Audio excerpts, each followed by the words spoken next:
ধন্যবাদ আপনাকে।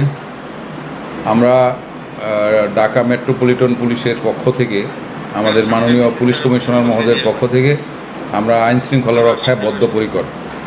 আমরা কোনোভাবেই জনসাধারণের জানমালের ক্ষয়ক্ষতি হোক বা তাদের নিরাপত্তা বিঘ্নিত হোক, এই ধরনের কোনো কর্মকাণ্ডকে আমরা গড়তে দিব না, বা এই ধরনের কোনো কর্মকাণ্ডকে আমরা কোনোভাবেই তাদেরকে প্রিভিলেজ দিব না।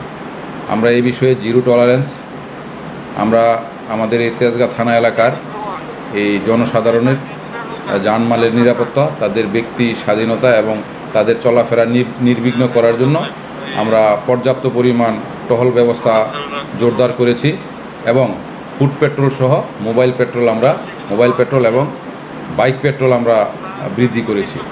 আমরা এই পেট্রোলের মাধ্যমে যাতে কোথাও কোনো ধরনের বিশৃঙ্খলা কর্মকাণ্ড সংগঠিত হইতে না পারে সে বিষয়ে আমরা সজাগ আছি।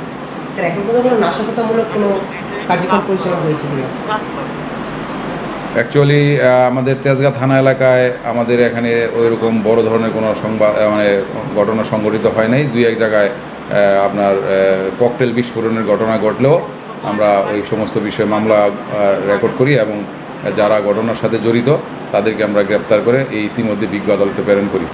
তো গতকাল আমাদের তেজগাঁ রেল স্টেশনে যেটা ঘটেছে, এটা এই বিষয়ে তেজগাঁ রেলওয়ে পুলিশ ব্যবস্থা নিচ্ছে। এই বিষয়টা ওনারা আমাদের একটু ভালো বলতে পারবে। ধন্যবাদ স্যার। চলবে না?